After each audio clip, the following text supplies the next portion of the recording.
Your presence here today confirms for me the importance you attribute to the quality of our environment in general and to this river in particular. A healthy environment contributes to our quality of life.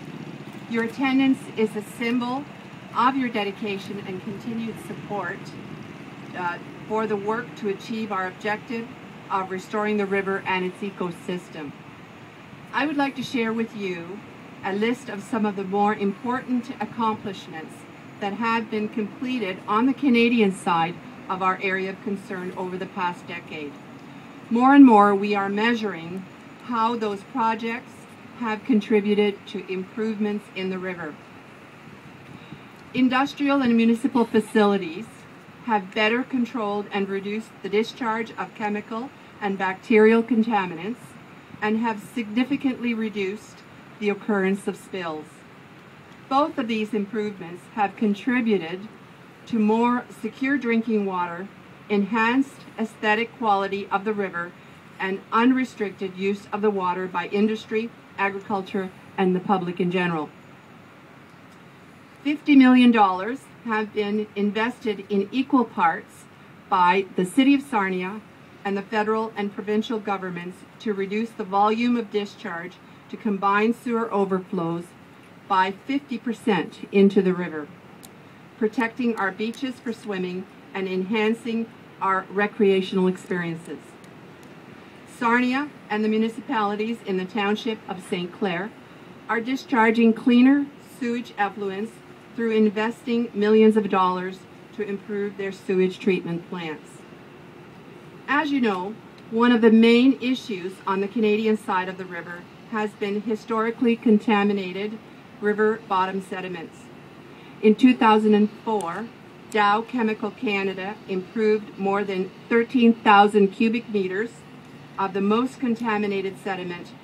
Prior to that, they had cleaned up 2 other severely contaminated pockets of sediment. These cleanups, along with improved discharge quality from the industrial operations, have made a difference. Studies done by the Ministry of the Environment, Environment Canada, and SLEA have shown that benthic community, that's the bugs in the mud, has returned to a healthy state. The federal and provincial governments are now in the final stages of completing studies to determine what needs to be done with the last 3 pockets of contaminated sediment. You will be hearing more about this project later this year. We have considerable progress in protecting and restoring fish and wildlife habitat. For example, Rural Lambton Stewardship Network has planted hundreds of acres of land within the area of concern boundaries in native prairie grasses and flowers.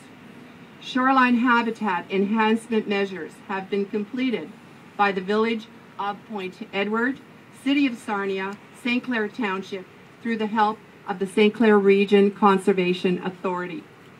There have been a host of wetlands that have been donated or purchased for protection and rehabilitated through the cooperation of industry, government, and volunteers.